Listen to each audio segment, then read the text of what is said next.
Welcome back to my channel. Please subscribe, like, share, and leave a comment. The Fulani slave governor of Ebonyi State, Dave Umahi, is shedding crocodile tears. You know, the governor has signed away the territorial security of the people of Ebonyi in exchange for his second term in office. And, we also know that the lives of Igbos in Biafra have been endangered like never before under the reign of Dave Umahi, who, as the chairman of Southeast Governors Forum, gave everything to these Fulani Janjaweed. He allowed them in, he gave them land, he gave them everything, and now the Fulanis are killing Biafrans in Ebonyi State. And you see, that is why we don't trust these politicians. They are a bunch of crazy, self-seeking individuals. And now he's crying and shedding crocodile tears after the deed has been done. Is he not the same governor who moved to APC, the Fulani party, because they deceived him that he was going to be made a president? But now it is glaring that they have used him and dumped him. The present crop of governors in Biafra land are the weakest in Nigeria. They have laid the foundation for the destruction and enslavement of Biafrans. There are over 700 violent Fulani Janjaweed herdsmen settlements abound in bushes, forests, and farmlands across Biafra and the Middle Belt region presently.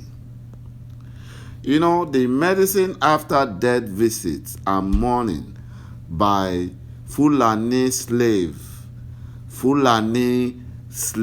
governor Dave Umahi to the scene of Monday night, March 29 attack, killing and property violence levied against the defenseless Biafrans in Ebonyi State,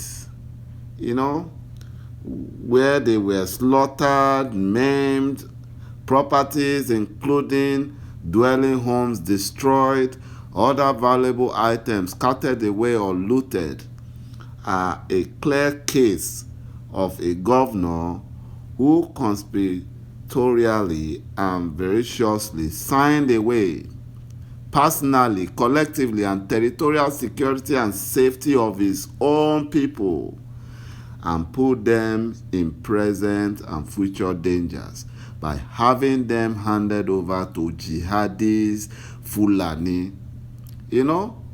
done in turn for being in office as a two-term Ebonyi State governor.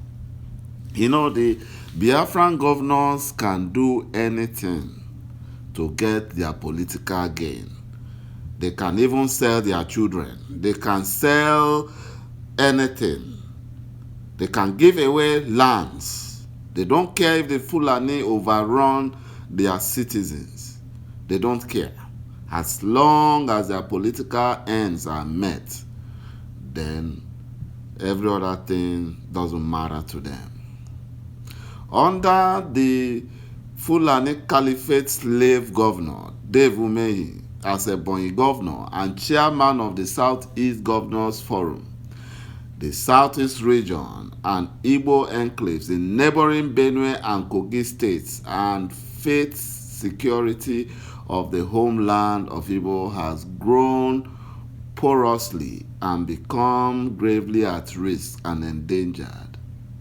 the homeland Igbo ethnic nationality, apart from their 1967 to 70 civil war insecurity and other safe conditions, have never been so threatened and endangered, all thanks to the Southeast governors, because they have sold away Biafran land.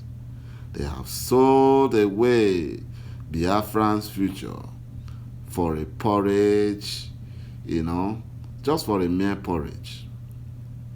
But thank God, God raised our leader, Mazi Nnamdi Kanu. God raised IPOB. God raised Eastern Security Network to fight back and deliver Biafra from the shackles of Fulani Janjaweed. Because the Fulani Janjaweed are cursed by Chukwu Okike Abiama, and cursed shall they be until they allow Biafra to go. Else, their tribe is doomed to fail. Not even their international ally will save them, because God in heaven have seen their wickedness, and he will pay them back 100-fold. A faction of Ohaneze Ndi Igbo, when I'm talking about this faction, it's not the one headed by George Obiozor and his gangs of thieves, his gang of Fulani Caliphate slaves. They are not the one. These factions are now awakened and have given Eastern Security Network marching order to protect Biafran land from attacks by marauding Fulani terrorist headsmen. This happened after the Janjaweed Fulani onslaught in Enugu. The Fulani headsmen shot a farmer in his farm at Enugu, and they had the audacity to prevent other people who came to save the farmer who was bleeding profusely.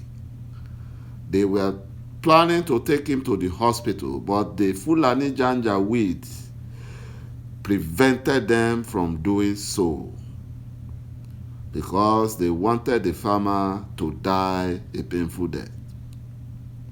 Not until the Eastern Security Network came in and overpowered the killer Fulani herdsmen, that was when the farmer was taken to the hospital.